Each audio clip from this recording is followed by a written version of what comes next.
Ampifaliana riavana no ionantsika toy izao indray satria mentombo volana vaovao sika ty volana novambra ary dia mitombo amin'ny fitezana ny fanahintsika sika amin'ny alalan'ny tenin'Andriamanitra zay omeny. Ho aminareo olom-boafidy araka amin'ny fahalalana rahateo izay an'Andriamanitra ray amin'ny fanamasinana ny fanahy ho amin'ny fanarahana sy ny famafazarahany Jesosy Kristy ampitomboana ho anao any fahasoavana sy ny fiadanana. Amen.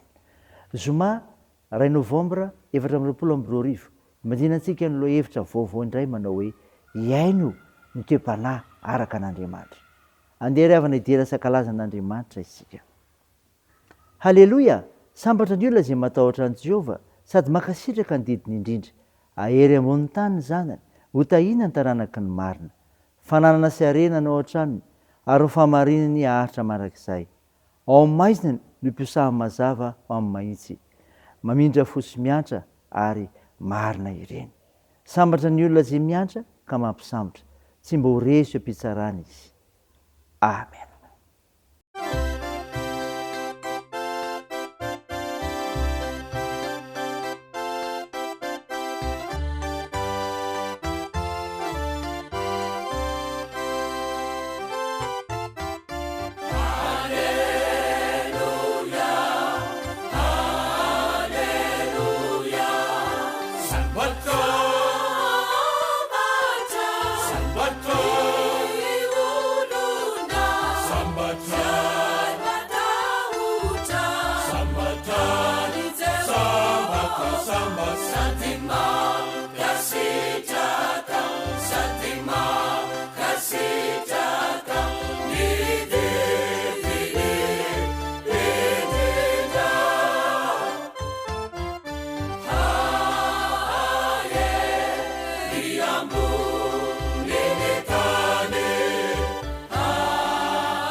andeha hivavaka isika.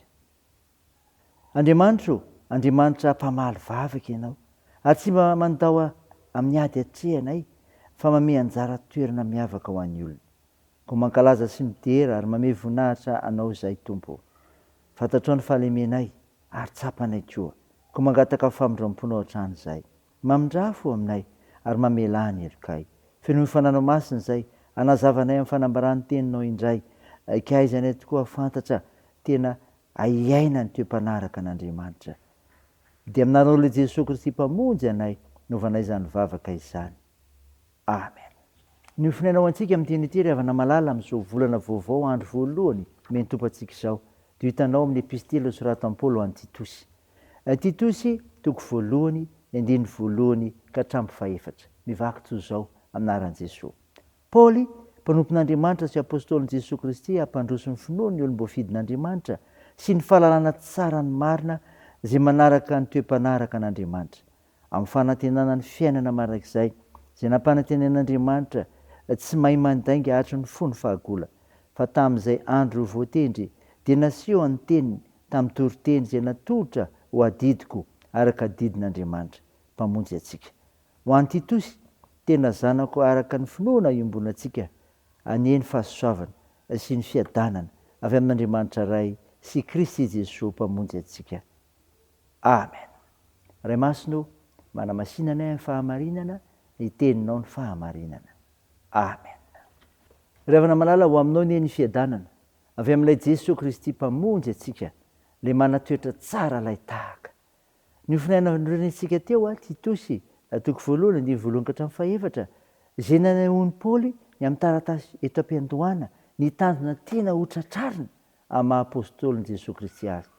Aoka isika ho mpanompo mahatoky ka hampandroso ny finoana. Zany ry havana. Aoka isika ho mpanompo mahatoky ka hampandroso ny finoana. Ambaran'i Paoly eto am-piandohana ny taratasy soratany eto ry havana ity tanjona tiany tratrarina amin'ny maha-apôstôlin'i Jesosy Kristy azy ity. Dia izao, hampandroso ny finoana. Ny finoana no fototra lehibe entin'ny mpino hiatrehana ny fiainana. Ny olona tsy manana finoana mantsy dia tsy havita sy tsy hahefa na inona na inona. Ny finoana no fatra sy fetra ahitana ny tena mpanaradian'i Jesosy. Koa rariny tokoa ary hitsiny koa indrindra raha atao tsara ny fampandrosoana ny finoana. Tsy ny finoantsika ihany fa ny finoan'ny hafa manodidina antsika koa amin'ny mahavavolombelon'ny fahazavan'i Kristy antsika. Peraka amintsika ary ny fanontaniana napetraka Jesosy hoe kanefa raha avy amin'ny zanak'olona moa ahita finoana ety ambony tany va izy. Fanontaniana mampandiny teny zany ry havana, mba izantsika mandroso amin'ny finoana, anazany finoana zany aty anatintsika. Aoka isika ho mpanompo mahatoky, ampandroso ny fahalalana tsara ny marina. Zany ry havana ny hevitra faharoa eto. Tsy tanjona fa tena antom-pisian'ny apôstôly ty ambaran'i Paoly momba azy ity. Na izany aza dia aoka ao an-tsaintsika fa nisy ireo fampianaran'ny Diso izay nitranga ka nahatonga ny an'ity taratasy ity ho an'ny Titosy. Ny fahalalana tsara ambary eto ry havana dia tsy inona fa ny tenin'Andriamanitra izay anitokana azo antoka ny fahamarinana. Ankehitriny miazakazaka any amin'ny fahagagana sy ny fihetsika ivelany maro, heverina fa ahitana sitraka amin'Andriamanitra ireny. Raha tiantsika ny androso na ara-panahy na eo amin'ny fiainana dia ataovy tsara ny fifandraisana amin'Andriamanitra. Dia ny fampandrosoana tsara ny teny. Tsarovy ry havana ny teny Jesosy hoe dininareo ny soratra masina, ataonareo fa ao aminy no nanareo fiainana marak'izay ary ireny ny manambara ahy. Amin'ny Jaona 5:7 zany ry havana malala. Lohateny vaovao indray zany iainantsika amin'ity volana ity. Ka aoka isika ho mpanompo mahatoky, ampandroso ny finoana, ampandroso ny fahalalana tsara ny marina. Ho voninahitra Andriamanitra. Amen. Andeha hivavaka isika. Tompo ao misaotra no mofinaina ny meno anay izay milaza ny tanjon'i Paoly manoloana izay taratasy nosoratany ho an'ny Titosy zanaky am-panahy. Dia mba hahatonga anay koa mpanompo mahatoky ka ampandroso ny finoana sy ampandroso ny fahalalana tsara sy marina. Mivavaka izahay ny aombiaza ny fanatsarana ny radio fahazavana. Mivavaka aminao izahay nitahinao anay tsiraray mahafantatra izany. Iavozanay isan'andro amin'ny sehatra misy anay ary ahay mijoro ho vavolombelonao marina sy mpanompo mahatoky ny teninao.